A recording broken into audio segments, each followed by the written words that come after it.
Hello guys, आज आपका speech topic में स्वागत है। आज हम जो नियम पढ़ चुके उनके अलावा कुछ महत्वपूर्ण नियम और पढ़ेंगे और हम पिछले नियमों का रिवीजन भी करेंगे।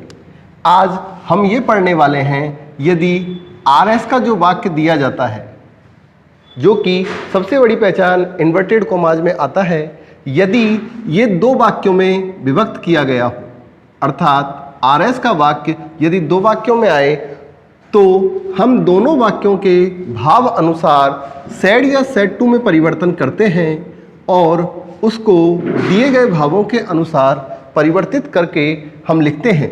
लेकिन इन दोनों कथनों को जोड़ने के लिए हम जोड़क शब्द एंड का प्रयोग करते हैं। तो आज हम आपको समझा रहे हैं, Ram said to me, I am in trouble, will you help मी।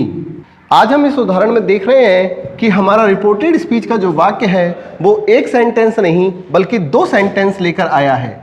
पहला वाक्य यहाँ पर साधारण है जैसा कि हम देख पाते हैं, और दूसरा यहाँ प्रश्नवाचक चिन्ह वाला है, प्रश्नवाचक है। अब जब हम इसे रूपांतरण करते हैं तो हम इसे एक नहीं दो रूपों में बदलते हैं। पहला, Ram said to me I am in trouble. तो राम सेड या सेड टू को साधारण वाक्य होने के भाव में हम यहाँ टोल्ड में बदलते हैं। मी का मी जोड़क शब्द that, I first person Ram के अनुसार पुरुष होने के भाव में ही, is am are change to was were was, जैसा कि हमने सारणी से बताया था, प्रेजेंट पूरा पास्ट में is am are change to was were in trouble. अब हमें ये देखना है कि इस वाक्य की तो हमने रचना कर दी, लेकिन अभी हमारा ये भी परिवर्तन करना है। अब हम जब हमारा एक वाक्य कंप्लीट हो जाए, दूसरे वाक्य को प्रारंभ करने से पहले हमें जोड़क शब्द एंड का प्रयोग करना है। उसके बाद दिए गए वाक्य में भाव बदल जाता है, इसलिए हमें यहाँ सेड या सेड टू को फिर भिन्न दूसरे वाक्य के भाव के अनुसार बदलना है। जैसा कि हम देख पा रहे हैं, प्रश्नवाचक है, इसलिए हमने यहाँ आस्क का प्रयोग किया। कर्ता और कर्म हमारे समान रहते हैं और कर्ता कर्म के समान होने के भाव में हम चाहें तो यहाँ इसे वापस ना लिखें।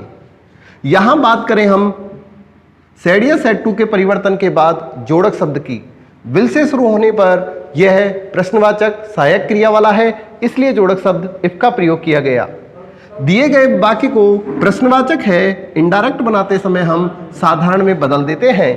साधारण में बदलते हैं, कर्ता यू सेकंड पर्सन दिया गया है। सूत्र सन बटा 123 के अनुसार हम देखते हैं सेकंड पर्सन ऑब्जेक्ट के अनुसार बदलता है। ऑब्जेक्ट मी है, अर्थात यहाँ कर्ता यू के स्थान पर आई कर्ता हो जाएगा। जैसे कि हम जानते हैं सर्वनाम परिवर्तन सारणी से यू के रूप यू यू, योवर, आई मी, माई, तो हम यहाँ कहना चाहते हैं यू कर्ता है तो कर्ता को कर्ता से रिप्लेस करते हैं। यहाँ विल वुड में बदल गया, जैसा कि हमारी क्रिया परिवर्तन सारणी से। हेल्प का हेल्प, हमने देखा यहाँ मी फर्स्ट पर्सन है और सूत्र सन बटा 123 के अनुसार कर्ता के अनुसार कर्ता राम है, और हमने राम का अगर रूप चलाया ही, हिम, हिज, तो यहाँ पर मी जो हमारा सर्वनाम है इसके भाव में यहाँ हिम आया और इस प्रकार से हमारा वाक्य पूर्ण हो गया। अंत में हमें फुल स्टॉप का प्रयोग करना है, जैसा कि हमारा नियम है कि इनडायरेक्ट के रूपांतरण में कैसा भी वाक्य क्यों ना हो, उसके अंत में हमेशा फुल स्टॉप ही आता है। एक बार दोबारा समझें कि यहाँ सेड टू एक नहीं दो वाक्यों के लिए प्रयुक्त है, इसलिए यहाँ रूप परिवर्तित भी अलग अलग होंगे। जोड़क शब्द वहाँ दोनों कथनों को जोड़ने के लिए एंड का प्रयोग किया जाएगा। कई बार हमने देखे भी हैं यस या नो के रूप। पेपर में कई बार यस या नो का रूप भी आता है। इनका रूप आने पर हम सेड या सेड टू को वहाँ यस के भाव में रिप्लाइड इन पॉजिटिव, जबकि नो के भाव आने पर हम इसे रिप्लाइड इन नेगेटिव का भाव लिखते हैं।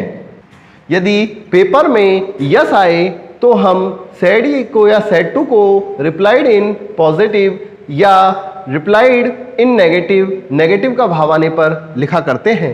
एक उदाहरण से हम आपको समझा रहे हैं, जैसा कि यहाँ दर्शाया गया है पेपर में, हमें नो का रूप आए या यस का रूप आए। जैसे Sunita said no, you have not done well Mukesh. अब हम ये अगर देखें, हमारे पास रिपोर्टिंग वर्ब में कर्ता क्रिया है और हमारा कर्म मुकेश वोकेटिव केस में वहाँ रिपोर्टेड स्पीच के वाक्य में है। इसका रूपांतरण करते समय पहले हम ये देखें, यहाँ वाक्य में हमें फुल स्टॉप भी मिल सकता है या कॉमा भी मिल सकता है। जो भी हमें मिले हम सबसे पहले यस या नो का रूप ही बदलते हैं। हम इसे बदलते हैं सुनीता सेड या सेड टू को रिप्लाइड इन पॉजिटिव यस के भाव में, रिप्लाइड इन नेगेटिव नो के भाव में। यहाँ नो आया है तो रिप्लाइड इन नेगेटिव। अब आप ये देख रहे हैं कि यहाँ अब एक भाव नहीं दो भाव आ रहे हैं, एक साधारण का और एक नकारात्मक का। हमने यहाँ नो का रूप लेकर एक रूपांतरण तो कर दिया। दूसरे वाक्य को जोड़ने के लिए हमें उसी तरह जैसे हम बता रहे थे जोड़क शब्द एंड का प्रयोग करना है। यहाँ पर अब दूसरा वाक्य साधारण है और हमारे पास कर्म भी है, इसलिए हम साधारण वाक्य के भाव में सेड या सेड टू को टोल्ड में बदलते हैं। हमारे पास मुकेश कर्म भी है तो हम यहाँ मुकेश जोड़क शब्द साधारण वाक्य के भाव में दैट का प्रयोग करते हैं। यू सेकंड पर्सन ऑब्जेक्ट के अनुसार, ऑब्जेक्ट हमारा यहाँ पर यू के भाव में यहाँ ना होकर यहाँ है, या हम कहें तो मुकेश यहाँ पर है, मुकेश पुरुष का रूप है तो यू के रूप को हम ही के रूप से रिप्लेस करते हैं तो यू के स्थान पर ही। अब हम जानते हैं यहाँ सहायक क्रिया हैव आ रही है। हैज हैव प्रेजेंट पूरा, पास्ट में प्रेजेंट परफेक्ट की सहायक क्रिया हैज हैव है, जिसे हम हैड में रूपांतरित करते हैं। नकारात्मक रूप है तो नॉट, डन का डन, वेल का वेल। इसी तरह हम आपको अगला नियम समझा रहे हैं। यदि वाक्य में well, you see, I see, well, you see, I see शब्द दिए गए हों तो वहाँ इनका केवल एक संबोधन का बोध होता है और कोई बोध नहीं होता। ऐसी स्थिति में आर एस के वाक्य में से हम इसे हटा देते हैं और वहाँ साधारण रूप में हम इनका प्रयोग करते हुए इन्हें वापस लिख सकते हैं।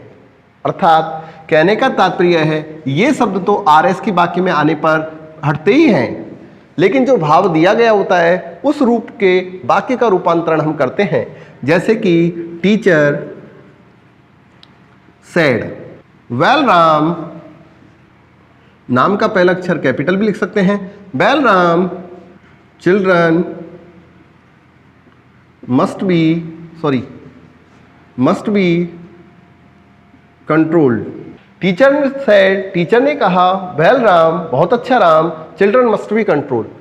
हम यहाँ देखें कि टीचर का टीचर, यहाँ वेल शब्द केवल एक संबोधन, एक इंडिकेट करने के लिए है, जिसे हम हटा देते हैं। राम जो हमारा ऑब्जेक्ट है हम उसे यहाँ लिखते हैं और हम देखते हैं हमारा दिया गया कथन साधारण है, इसलिए हम सेड या सेड टू के स्थान पर टोल्ड का प्रयोग करते हैं। राम जोड़क शब्द साधारण वाक्य के भाव में दैट। बाकी का हम देखें चिल्ड्रन थर्ड पर्सन, सन बटा 123 के आधार पर थर्ड पर्सन नो चेंज, इसलिए हम चिल्ड्रन का चिल्ड्रन। मस्ट मॉडल है, कैन का कोड, मे का माइट, विल का वुड, शैल का शुड होता है। इसके अलावा वहाँ कोई और मॉडल नहीं होता, इसलिए मस्ट का मस्ट, बी का बी, कंट्रोल्ड का कंट्रोल्ड। हम बात करें आगे के वाक्यों में, यदि वाक्य में थैंक्स, थैंक यू, कॉन्ग्रेचुलेशंस या हेलो शब्द आए तो ये वहाँ अपने अलग अलग भाव में रूपांतरित किए जाते हैं। यदि वाक्य में थैंक्स या थैंक यू शब्द आए तो हम सैड या सैड टू को थैंक्ड में रूपांतरित कर देते हैं तथा इन शब्दों को हटा देते हैं। यदि कॉन्ग्रेचुलेशंस आए तो वहाँ हम इस शब्द के भाव में सैड या सैड टू को कॉन्ग्रेचुलेटेड में रूपांतरित कर देते हैं तथा इस शब्द को हटा देते हैं। इसी तरह हेलो शब्द आए तो सैड या सैड टू को हम ग्रीटेड में रूपांतरित कर देते हैं और वहाँ हम उन शब्दों को हटा देते हैं। एक बार फिर हम समझाते हैं उदाहरण के माध्यम से कि पेपर में किस प्रकार से हमें इन्हें करना है। Radha said to Mohan, Radha said to Mohan thank you. तो हम इसे राधा का राधा, थैंक यू के भाव में थैंक यू शब्द हट करके सेड टू के स्थान पर थैंक्ड और मोहन का मोहन और अंत में फुल स्टॉप। ये हमारा यही पूरा हो गया। इसी तरह अगर हम बात करें जैसे कि teacher said to Gita congratulations, तो हम देखते हैं कॉन्ग्रेचुलेशंस के भाव में यहाँ सेड टू का भाव केवल कॉन्ग्रेचुलेट में बदलेगा। टीचर का टीचर,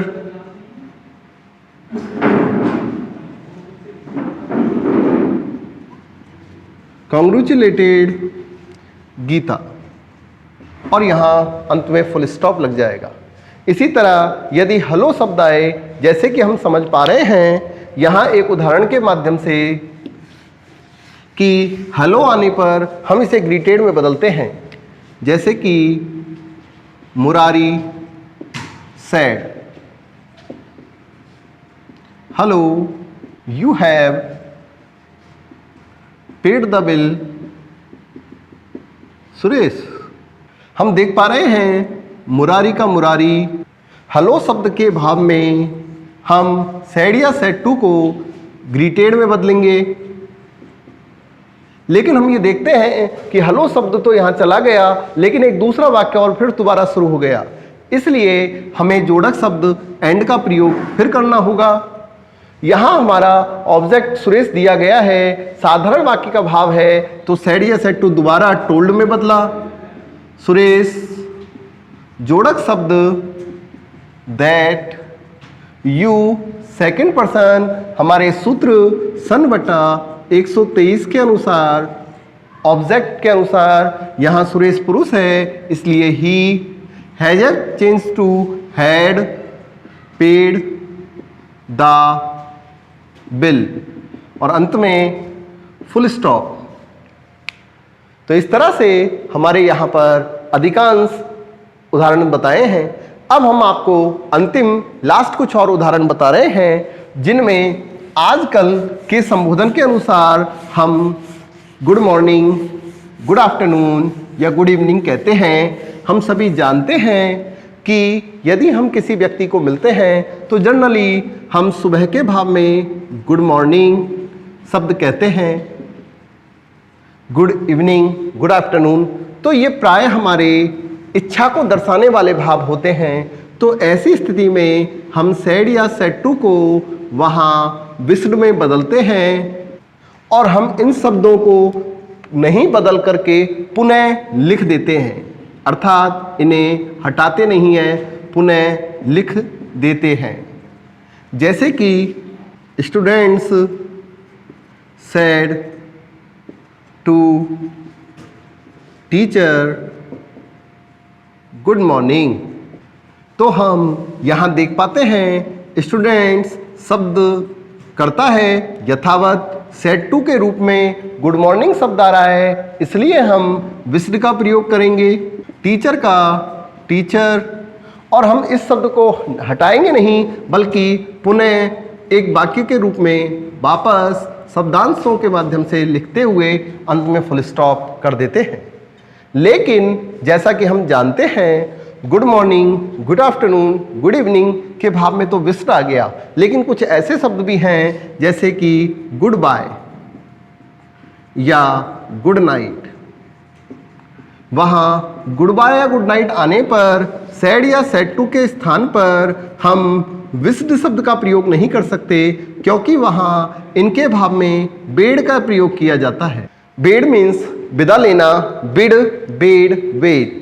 हम सभी जानते हैं यदि हम किसी से रात्रि के 8 बजे मिलें तो हमें वहां उसके भाव में उससे मिलते ही गुड मॉर्निंग नहीं तो हम कम से कम गुड इवनिंग कह सकते हैं। अगर आपने उससे वहां रात्रि के 8 बजे मिलने पर गुड इवनिंग कहा तो कोई बात नहीं, लेकिन अगर आपने उससे गुड नाइट कहा, कहने का तात्पर्य अब आप उससे मिलके जा चुके हैं, जाने वाले हैं, अब आपके सोने का समय हो गया है, आप उससे विदा ले रहे हैं। तो यहां पर जैसे कि Rajesh said to Meera good night. Rajesh good night के भाव में सेड टू के स्थान पर बेड, मीरा का मीरा और गुड नाइट का गुड नाइट। यहाँ पर हम इन शब्दों को हटाते नहीं हैं, वापस लिख देते हैं। केवल हमें यहाँ पर सेड या सेड टू का रूपांतरण करना होता है, कोई जोड़क शब्द का प्रयोग हम नहीं करते। आज हमारा स्पीच टॉपिक खत्म हो चुका है। आप अपनी कमेंट करें और बताएं कैसा लगा। कल हम आपको क्लॉज टॉपिक पढ़ाएंगे।